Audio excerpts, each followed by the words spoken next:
Ada sebuah hotel misterius di kota Luyu. Kamar 1408 tidak boleh dibuka. Kamar ini dibuka dari tahun 1912 sejak hotel didirikan. Total ada 56 orang yang meninggal, bunuh diri dengan melompat, atau menggantung diri. Tidak ada yang tahu apa yang terjadi di kamar 1408. Untuk mencegah banyak tragedi, hotel memutuskan untuk menutup kamar ini. Tetapi ada seorang penulis yang menulis cerita hantu. Dia telah mengunjungi rumah-rumah berhantu di seluruh negeri, tapi tidak pernah melihat hantu. Dia tidak percaya dengan hantu.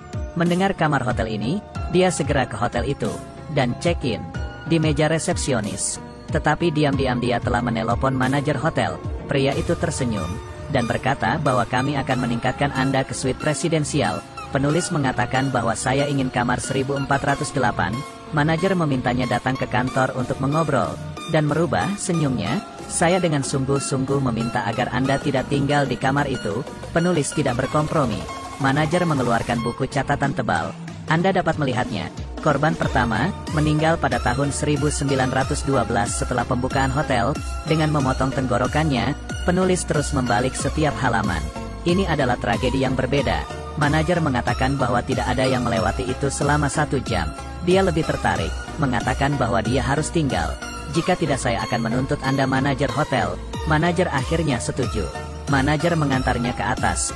Penulis bertanya apakah kamar kotor. Manajer menjawab kami akan membersihkannya setiap bulan. 3 orang secara bergilir, tidak boleh lebih dari 10 menit. Pintu harus dibuka. Tapi mesti begitu. Selama beberapa tahun seorang pekerja wanita menunggu di kamar mandi. Dia menunggu sampai orang keluar. Matanya hilang. Sampai di lantai 14. Manajer memperingatkan penulis untuk tidak masuk kamar itu. Sayangnya dia masih menolak. Time sama dengan 0.4s, lebih besar dari dia ditinggalkan sendirian. Dia mulai berjalan menuju 1408. Dan membuka buku catatan sambil melihat gambar-gambar di masa lalu. Gambar-gambar itu lebih menakutkan dan berdarah. Dia terpesona oleh buku itu. Tiba-tiba, dia menyadari bahwa dia sebenarnya telah kembali ke pintu masuk lift. Tetapi ada kekuatan dalam kegelapan. Dia menutup buku dan fokus berjalan ke kamar 1408. Sebelum masuk, dia melihat seorang ibu di kamar sebelah dengan bayi. Kelihatannya dia tidak aman. Akhirnya dia tiba di kamar 1408. Memasukkan kunci, memutar kunci, membuka pintu, menyalakan lampu. Semuanya normal di dalam ruangan. Pria itu mencibir, menutup pintu dan melihat-lihat isi kamar. Mulai dari TV, tisu juga normal, kulkas juga normal. Hanya radio yang tidak biasa. Di atas karpet ada noda aneh dan gambar lukisan juga sedikit tidak biasa. Lalu dia membuka jendela, melihat keluar. Di luar tampak normal. Tiba-tiba, radio berdering dengan sendirinya. Membuatnya kaget. Pria itu membalikkan kepalanya dan melihat. Sialnya, tempat tidurnya ada kotoran. Ia merasa ada seseorang di kamar itu. Jadi dia harus waspada. Tidak ada seorang pun di mana-mana. Dan saat ini dia menemukan bahwa tisu toilet di kamar mandi benar-benar menghadap ke mahkota. Dan udara semakin panas dan panas. Dan menemukan bahwa AC rusak. Jadi dia menelpon resepsionis untuk meminta mereka memanggil pekerja pemeliharaan untuk datang. Mereka setuju. Pada saat ini, pria itu penasaran dan mematikan lampu, memegang sinar ultraviolet. Seluruh ruangan benar-benar penuh dengan noda darah. Nyalakan lampu, dia menemukan ada yang aneh dengan lukisan. Dia menurunkan lukisan itu. Tiba-tiba ada yang mengetuk pintu. Ternyata adalah pegawai pemeliharaan. Dia membuka pintu, tapi petugas itu enggan masuk ke dalam. Dia bilang, saya akan mengajari Anda. Caranya. Pria itu akhirnya memperbaiki AC sesuai dengan instruksinya. Kemudian dia berbalik, petugas pemeliharaan menghilang, dia menutup pintu. Tiba-tiba menemukan bahwa dia tidak dapat mendengarnya. Mencoba mendengar suara di luar jendela, telinganya benar-benar tidak dapat mendengar suara. Saat dia kembali, tiba-tiba jendela tertutup sendiri, tangannya terjepit, dia menjerit kesakitan dan mencoba melepas jarinya. Tangannya mulai berdarah. Dia pergi ke kamar mandi, menghidupkan keran untuk membasuh jarinya. Tiba-tiba air keran menjadi panas, dia ketakutan. Pergi keluar, menelpon resepsionis, dia mengatakan saya ingin ganti kamar. Tetapi mereka tidak menjawab pertanyaan itu. Dia mulai berkomentar dengan pelayanan hotel itu, Dia marah, tetapi pihak lain mengatakan bahwa sikap ini tidak baik. Kemudian telepon menjadi rusak. Pria itu benar-benar takut. Dia mencoba membuka pintu tapi tidak berhasil, kunci tidak berhasil. Dia menggedor-gedor pintu itu, dia mencoba mengintip keluar, ada sebuah mata yang menatapnya. Dia cepat menjauhi pintu itu, menghampiri jendela kamar, mengeluarkan badannya, berteriak minta tolong. Tiba-tiba dia melihat, di seberang kamar ada satu kamar menyala. Di dalamnya ada seorang pria, dia mencoba memanggilnya. Orang itu sepertinya melihatnya, perlahan berdiri. Pria itu melambaikan tangannya, untuk meminta bantuan. Dia mengatakan ada yang tidak beres, orang di seberang mengikutinya. Melihat tindakannya dia sadar, dia menyadari bahwa dia tidak meniru dia, tapi mengikutinya. Lalu dia mengambil lampu dari sisi dan mengambilnya. Orang di seberang juga sama. Orang lain itu ternyata dirinya sendiri, dan yang lebih menakutkan, ada orang lain di belakang orang itu, memukul kepalanya, bahwa orang yang sama muncul juga di tempatnya. Lebih besar dari tetapi, dia hanya menderita sedikit dan dengan cepat. Pria itu membawa lampu tempat tidur, melemparnya ke bawah, tetapi lampu menghilang di udara. Dia sangat khawatir. Dia berusaha mati-matian untuk mengatakan pada dirinya sendiri semua adalah halusinasi. Lebih banyak halusinasi muncul. Hantu yang meninggal di hotel ini muncul, memanjat keluar jendela dan melompat. Satu orang, dua orang. Tampak untuk mengingatkannya apa yang harus dilakukan. Pria itu tidak mau berkompromi. Dia memeriksa denah hotel, menemukan bahwa ada jendela di kamar 11.408. Dia bisa mencoba cara ini. Baru 9 langkah. Dia bisa mencobanya lewat jendela 1408. Menurunkan kaki, dengan hati-hati merayap keluar jendela, dan mengatakan pada diri saya sendiri bahwa itu hanya 18 langkah. Dia tidak berani melihat ke bawah. Dia hanya bisa bergerak di atap yang sempit, dan menempel di dinding. 1 langkah, 2 langkah, 3 langkah. Angin di lantai 14 sangat kuat. Di langkah ke-9, dia tidak bisa menyentuh jendela.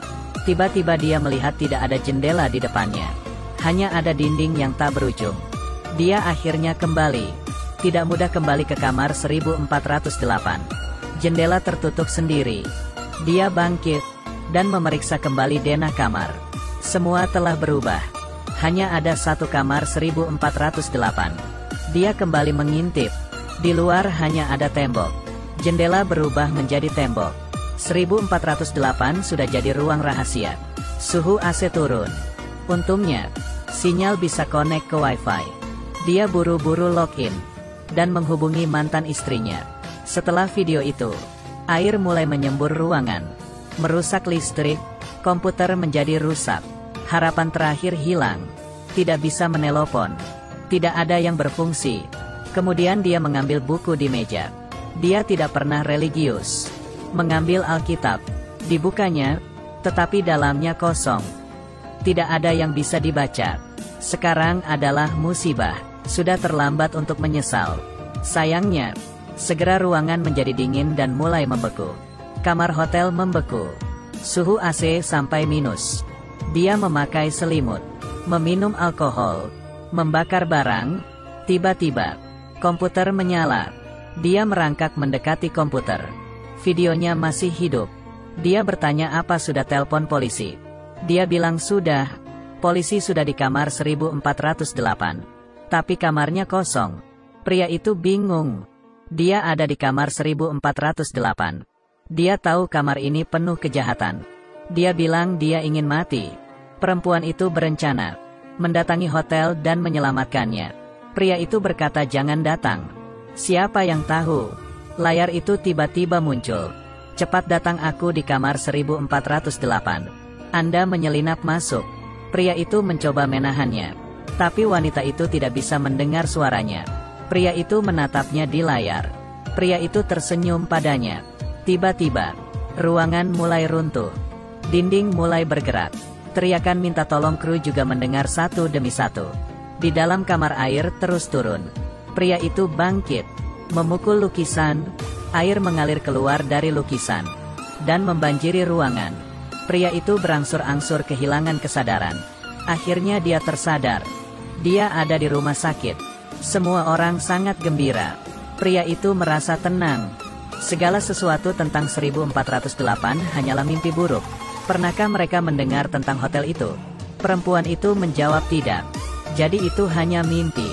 Kehidupan pria yang kembali ke jalurnya. Dia mengesampingkan kematian putrinya.